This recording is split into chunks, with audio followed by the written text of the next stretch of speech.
नमस्कार दोस्तों, मैं हूं शिवम पांडे और आपका स्वागत करता हूं आपके अपने चैनल ट्रिक पॉइंट में। दोस्तों, आज हम लोग बात करने वाले हैं मध्य प्रदेश के महत्वपूर्ण समाधि व मकबरों के बारे में। अगर आप इस वीडियो को एक बार पूरा देख लेते हैं तो मैं पूरी गारंटी के साथ कह सकता हूं कि आपको सभी पॉइंट बहुत ही आसानी से, वो भी लंबे समय के लिए याद हो जाएंगे।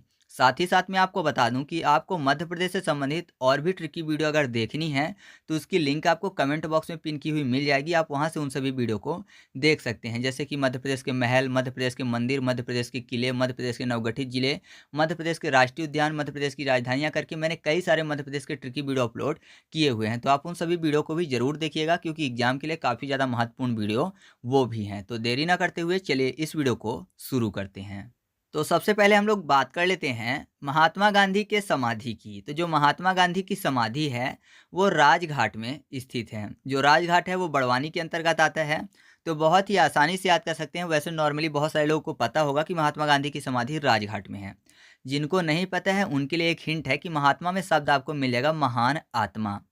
अब महान आत्मा है तो जाहिर सी बात है सबके दिलों पर राज करेंगे। तो राज फॉर राजघाट, और महान है, महान मतलब बड़ा है, बड़ा फॉर बड़वानी। तो आप ऐसे याद रखिएगा कि महात्मा गांधी की समाधि कहाँ पर स्थित है? राजघाट में स्थित है, जो कि बड़वानी के अंतर्गत आता है। ठीक है, आगे बढ़ते हैं। इसके बाद हम लोग बात कर लेते हैं तानसेन के समाधि की, जो कि स्थित है ग्वालियर में। तो आपको पता है तानसेन जो कि संगीत सम्राट बोले जाते हैं। संगीत की बात हो रही है क्योंकि संगीत सम्राट ही है तानसेन। तो देखिए ग्वालियर में आपको शब्द मिल जाएगा ग्वालियर। ग्वालियर, ग्वालियर मतलब गवा लेने की बात हो रही है। तो जाहिर सी बात है गाएगा कौन? जिससे सॉन्ग बनेगा। तो यहाँ पर संगीत सम्राट कौन है? तानसेन है। तो सीधा से याद रखिएगा कि तानसेन की समाधि कहाँ पर स्थित है? ग्वालियर में स्थित है, क्योंकि ग्वालियर में लिखा हुआ है गवा लिया। तो गवा लिया मतलब सॉन्ग को गवाया है। ठीक है, तो आप ऐसे याद रख सकते हैं। इसके बाद हम लोग बात कर लेते हैं मोहम्मद गौस के मकबरे की, जो कि स्थित है ग्वालियर में ही। तो यहाँ पर देखिए गौस में आपको शब्द मिल जाएगा गौ फॉर ग्वालियर। तो आप ऐसे याद रखिएगा कि मोहम्मद गौस का मकबरा कहाँ पर स्थित है? ग्वालियर में स्थित है। मैं आपको एक चीज़ क्लियर कर दूं कि यहाँ पर जो भी ट्रिक बनाई जाती है वो किसी भी व्यक्ति, धर्म या फिर समुदाय की भावना को ठेस पहुँचाने के लिए बिल्कुल भी नहीं बनाई जाती है। केवल और केवल याद कराने की दृष्टि से बनाई जाती है, जिससे कि एग्जाम में जब भी प्रश्न पूछे जाएँ तो उसका सही जवाब हमको पता चल सके। ठीक है, तो आप इसको गलत ढंग से मत लीजिएगा, केवल याद करने की दृष्टि से ही वीडियो को देखिएगा। तो चलिए आगे बढ़ते हैं। इसके बाद हम लोग बात कर लेते हैं रानी लक्ष्मीबाई की समाधि की, जो कि स्थित है ग्वालियर में। साथ ही साथ इनकी एक सहायिका थी जिनका नाम था झलकारी बाई। इनकी भी समाधि ग्वालियर में स्थित है। तो अगर हम लोग लक्ष्मीबाई की समाधि को याद कर लेंगे तो सिंपल सा उनकी सहायिका जो है उनकी भी समाधि कहाँ पर स्थित है? उसी जगह पर स्थित है, मतलब ग्वालियर में स्थित है। तो अलग से याद करने की ज़रूरत नहीं पड़ेगी। बस आपको ये पता होना चाहिए कि लक्ष्मीबाई की सहायिका कौन है और अवंतीबाई की सहायिका कौन है। ठीक है, क्योंकि अवंतीबाई की समाधि जहाँ पर स्थित है तो उनकी सहायिका की भी समाधि वहाँ पर स्थित है, जैसे लक्ष्मीबाई और उनकी सहायिका की समाधि ग्वालियर में स्थित है। तो यहाँ पर देखिए लक्ष्मीबाई में आपको शब्द मिल जाए लक्ष्मी। लक्ष्य की बात हो रही है और लक्ष्य एक सोप होती है, साबुन होती है। तो ये कह सकते हैं कि लक्ष्य जो सोप है उसको लगाने से क्या होता है? ग्लो आता है। ठीक है, चेहरे पर ग्लो आता है। Glow for Gwalior. तो आप ऐसे याद रखिएगा कि लक्ष्मीबाई की समाधि कहाँ पर स्थित है? ग्वालियर में स्थित है। ठीक है, और आपको झलकारी बाई भी याद हो चुका है आसानी से, क्योंकि लक्ष्मीबाई की सहायिका थी तो उनकी भी समाधि ग्वालियर में स्थित है। इसके बाद हम लोग बात कर लेते हैं रानी दुर्गावती के समाधि की। ये स्थित है जबलपुर में। तो दुर्गावती में आपको शब्द मिल जाएगा दुर्गा। दुर्गा माता की बात हो रही है और आपको पता है दुर्गा माता में काफ़ी ज़्यादा बल है। ठीक है, तभी वो राक्षसों का अंत करती हैं। तो जाहिर सी बात है उनमें बल है, तो बल फॉर जबलपुर। तो आप ऐसे याद रखिएगा कि रानी दुर्गावती की समाधि कहाँ पर स्थित है? जबलपुर में स्थित है। ठीक है, इसके बाद हम लोग बात कर लेते हैं होशंग शाह के मकबरे की, जो कि स्थित है मांडू में। तो इसको याद करने के लिए ऐसा समझिए कि होशंग शाह में शब्द लिखा हुआ है होश और संग, मतलब होश में कोई व्यक्ति नहीं है ना। ऐसा समझिए कि कोई भी व्यक्ति है जो कि बेहोश हो चुका है, होश में पूरी तरह से नहीं है। या फिर ऐसा समझिए कि उसका जो मस्तिष्क है वो सही तरीके से काम नहीं कर रहा है। वो कहाँ पे है, कौन है, इसको वो चीज़ें उसकी जानकारी में नहीं है। तो कोई भी व्यक्ति है जो होश में नहीं है तो जाहिर सी बात है उसका जो मन है, या फिर ऐसा कहिए उसका जो माइंड है वो काम नहीं कर रहा है। तो माइंड फॉर मांडू। तो आप ऐसे याद रखिएगा कि होशंग शाह का मकबरा कहाँ पर स्थित है? मांडू में स्थित है, क्योंकि बंदा अगर होश में ना हो तो उसका माइंड जो है काम नहीं करता। ठीक है, तो आप ऐसे याद रख सकते हैं। इसके बाद हम लोग बात कर लेते हैं महारानी सांख्या राजे सिंधिया के समाधि की, जो कि स्थित है शिवपुरी में।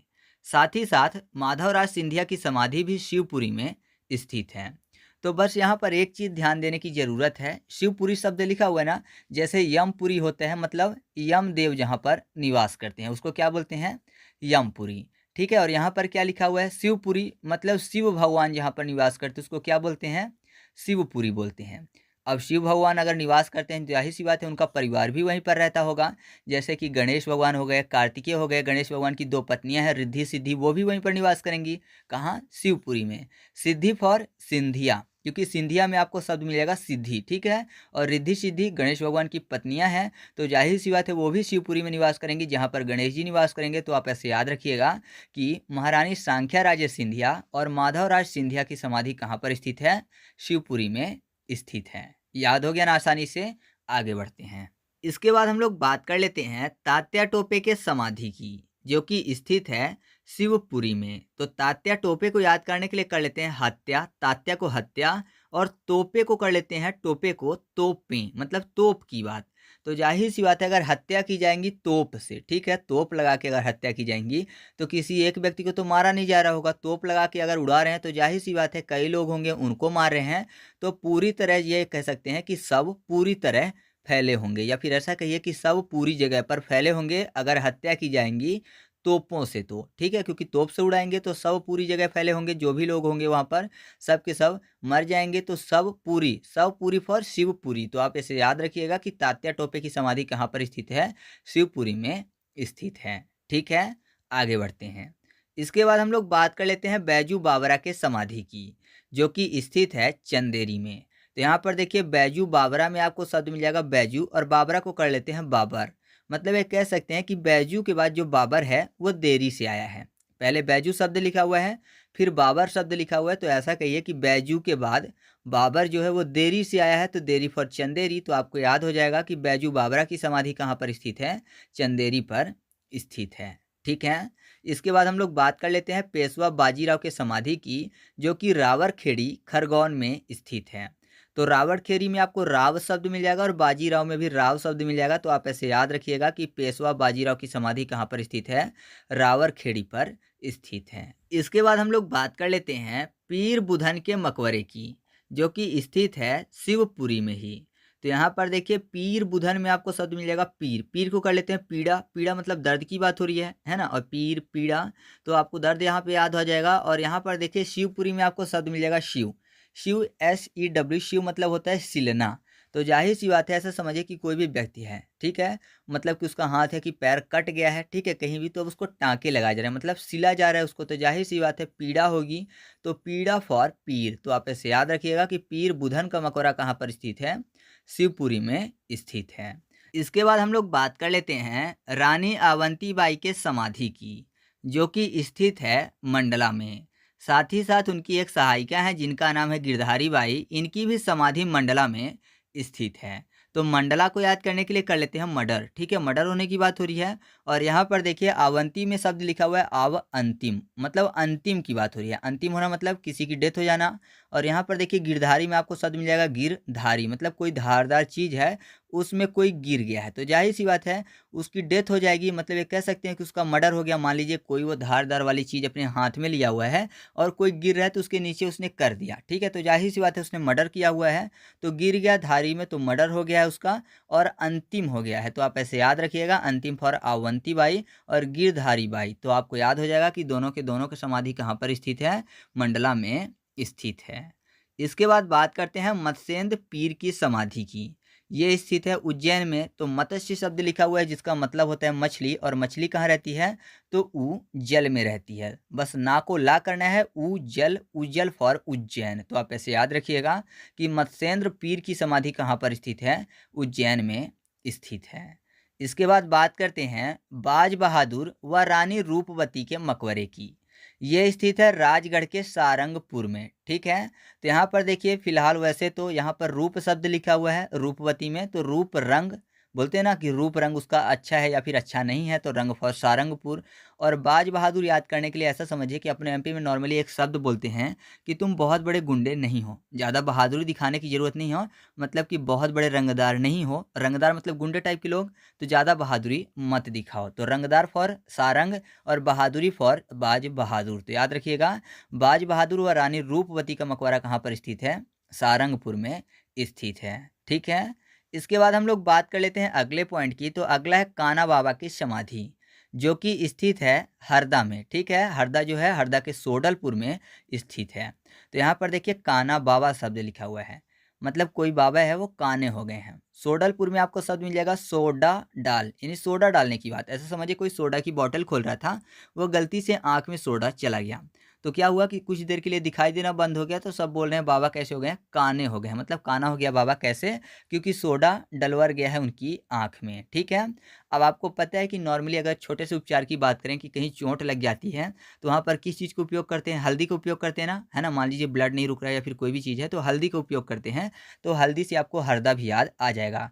ठीक है, मतलब कान या कि आँख में बाबा के लग गया है, काना बाबा हो गया है। ठीक है, तो आँख में क्या किया? हल्दी लगा दिया क्योंकि चोट लग गई है। तो आप ऐसे याद रख सकते हैं, या फिर ऐसे याद रखिए कि हल्दी डाल दी गई है किसी की आँख में तो वो काना हो गया है। तो ऐसे भी आप चाहें तो याद रख सकते हैं कि कान्हा बाबा की समाधि जो है वो सोडलपुर हरदा में स्थित है। इसके बाद हम लोग बात कर लेते हैं अगले पॉइंट की। तो अगला पॉइंट है मुमताज महल की कब्र, जो कि स्थित है बुरहानपुर में। तो यहाँ पर देखिए मुमताज महल में आपको शब्द मिल जाएगा मोम। ठीक है, मोम की बात हो रही है, मोमबत्ती वाले मोम की। तो आपको पता है जो मोम होता है वो बर्न होते हैं, है ना? Burn for Burhanpur. तो आप ऐसे याद रखिएगा कि मुमताज महल की कब्र कहाँ पर स्थित है? बुरहानपुर में स्थित है। बर्न का मतलब होता है जलना। ठीक है, तो मोम जलती है। इसके बाद बात करते हैं दौलत खां लोधी के मकबरे की। ये भी बुरहानपुर में स्थित है। तो ऐसा समझिए कि कोई व्यक्ति था जिसने दौलत खा गया। ठीक है, कोई व्यक्ति था, दूसरे व्यक्ति की वो दौलत खा गया, तो दौलत खा गया मतलब वो बुरा इंसान है। तो आप ऐसे याद रखिएगा कि दौलत खां लोधी का मकबरा कहाँ पर स्थित है? बुरहानपुर में स्थित है। इसके बाद बात करते हैं महमूद खिलजी के कब्र की। ये स्थित है मांडू में। तो यहाँ पर देखिए महमूद खिलजी शब्द लिखा हुआ है ना, तो महमूद को कर लेते हैं मुँह मूद, मतलब मुँह जो है, माउथ जो है उसको क्या कर रहे हैं? ढक रहे हैं। मुदना मतलब क्या होता है? ढकना होता है। आप मध्य प्रदेश से हैं तो इतना तो आपको पता ही होगा कि मुद्रा मतलब ढकना होते हैं। तो मुँह मूद के क्या कर रहा है? खिल रहा है, मतलब खिलखिला के हँस रहा है। तो ज़ाहिर सी बात है अब वो बाहर से उसका एक्सप्रेशन समझ में नहीं आएगा, बल्कि वो मन से हँस रहा है। तो मन फॉर मांडू। तो याद रखिएगा महमूद खिलजी की कब्र कहाँ पर स्थित है? मांडू में स्थित है। ठीक है, तो चलिए आगे बढ़ते हैं। इसके बाद हम लोग बात कर लेते हैं अंग्रेजों की कब्र या फिर गोरा कब्र जिसको बोलते हैं, वो स्थित है विदिशा में। तो बहुत ही आसानी से याद कर सकते हैं, क्योंकि अंग्रेजों की कब्र या फिर गोरा भी बोलते हैं ना अंग्रेजों को। तो या ये अंग्रेज कहाँ पर होते हैं? विदेशों में होते हैं। तो विदेश फॉर विदिशा। तो आप ऐसे याद रखिएगा कि अंग्रेजों की कब्र या फिर गोरा कब्र कहाँ पर स्थित है? विदिशा में स्थित है। इसके बाद हम लोग बात कर लेते हैं गन्ना बेगम के मकबरे की। ये स्थित है मुरैना में। तो ऐसे याद रख सकते हैं आसानी से, क्योंकि गन्ना शब्द लिखा हुआ, गन्ना मतलब शुगर केन की बात हो रही है। और जो गन्ना होता है वो मुड़ता नहीं है। अगर गन्ना को कोई मोड़ने की कोशिश करे तो वो मुड़ता नहीं है, बल्कि टूट जाते हैं। तो मुरना फॉर मुरैना। तो आप ऐसे याद रखिएगा कि गन्ना बेगम का मकबरा कहाँ पर स्थित है? मुरैना में स्थित है। दूसरा भी तरीका है, जो गन्ने की पत्तियां होती हैं ऊपर की, ऐसा लगता है जैसे मोर पंखी हैं, तो मोर पंखी फॉर मुरैना। ठीक है, तो आप चाहें तो ऐसे भी याद रख सकते हैं। तो चलिए आगे बढ़ते हैं। इसके बाद कुछ और समाधियाँ बची हैं, उनको हम लोग ट्रिक के माध्यम से याद करने की कोशिश करते हैं। तो सबसे पहले बात करते हैं छत्रसाल के मकबरे की। ठीक है, जो छत्रसाल का मकबरा है वो स्थित है छतरपुर में। तो बहुत ही आसानी से याद रख सकते हैं, क्योंकि छत्रसाल में छत्र शब्द लिखा हुआ है, छत्र फॉर छतरपुर। तो आप ऐसे याद रखिएगा कि छत्रसाल का मकबरा कहाँ पर स्थित है? छतरपुर में स्थित है। याद हो गया ना आसानी से? आगे बढ़ते हैं। इसके बाद हम लोग बात कर लेते हैं मल्हार राव होलकर के समाधि की, जो कि स्थित है भिंड में। तो यहाँ पर देखिए मल्हार राव में आपको शब्द मिल जाएगा हार। और हार और जीत का जो फैसला है वो भिड़ने से पता चलता है ना? अगर दो व्यक्ति हैं, जब तक वो आपस में भिड़ेंगे नहीं, झगड़ा नहीं होगा, तो ऐसे पता नहीं चलेगा कि कौन हारेगा कौन जीतेगा। या फिर मान लीजिए कोई खेल है, तो खेल भी खेलने के बाद पता चलता है। तो हार जीत का फैसला भिड़ने पर पता चलता है। तो भिड़ना फॉर भिंड। तो आप ऐसे याद रखिएगा कि मल्हार राव होलकर की समाधि कहाँ पर स्थित है? भिंड में स्थित है। ठीक है, तो इस तरीके से अपने वीडियो कंप्लीट हुआ। वीडियो आपको कैसा लगा कमेंट करके बताना है। अगर अच्छा लगा तो वीडियो को लाइक कर दीजिए और अपने दोस्तों के साथ भी शेयर कर दीजिए। चैनल पर पहली बार आए हैं तो चैनल को सब्सक्राइब करके बेल आइकन जरूर दबा लीजिए, जिससे कि आपको ऐसे वीडियो के नोटिफिकेशन मिल सकें। तो चलिए मिलते हैं अगले वीडियो में, तब तक के लिए जय हिंद।